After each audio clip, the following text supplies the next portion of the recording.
Did you buy the Miracle Worker Precon, but that Starfield and Nyx and Zur in your cart shot up to $20 a piece and now you can't win games without them? Well, I sure didn't, because I hate Aminatou. But I love Master of Keys, and I found these 20 budget cards work best with him. And if you're going to play those, you're going to cut these 20 cards instead. And if you don't want to watch the rest, just click the Moxfield link in the description below. Like it before you go, I guess, but let's get into it. Just go now. The Master of Keys is designed to stuff your graveyard full of enchantments and then use his ability to bring them back with an escape cost. Really powerful ability, and more importantly, really sick art. Very dope art. And we always make sure to get land cuts in our videos because people really don't pay attention to that enough. And we hate tap lands. And as a side note, we do not care about the top of our deck anymore now that we switched from Aminatou. Instead, we're going to be playing Nimbus Maze, Sajiri Shelter, Hydroelectric Specimen, Suppression Ray, and one Swamp. These lands are going to either be coming in faster or give us the option to protect our commander or win us the game. Our first 3 cuts are going to be Burnished Heart, Evolving Wilds, and Life Insurance. We like Ramp, but these just aren't good at it.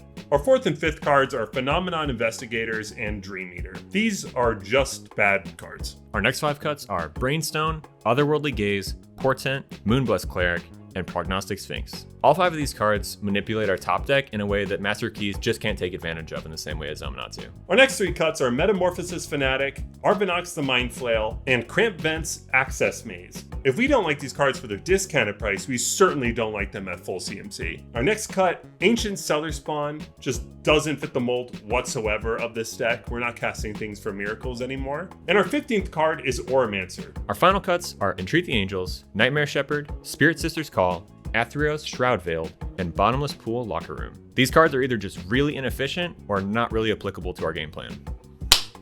Those cards suck, but we found 20 cards that, I don't know, we need to transition. But here are the 20 cards you should be adding instead. First up, we definitely gotta play Fact or Fiction. When our graveyard is our hand, this is a no-brainer choice for us. And I'm just gonna drop 5 cards on you. We have Seal of Cleansing, Touch the Spirit Realm, Amphibian Downpour, Oubliettes, and Static Prison.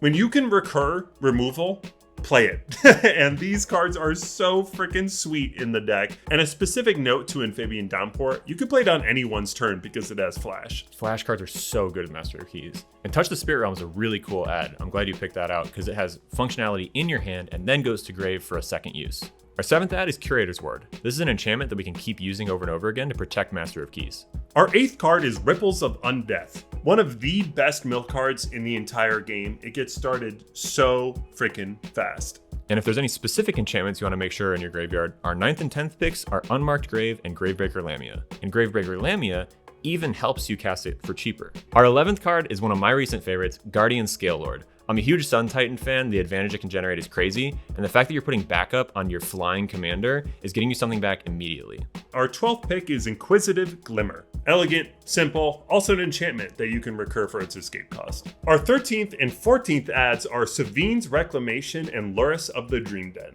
Brendan and I both really enjoy when you don't need your commander to make your deck function, and these 2 cards just fit the bill a lot better than something like an Oromancer does because it puts these cards onto the battlefield. Our 15th and 16th picks are Entity Tracker and Braids Arisen Nightmare.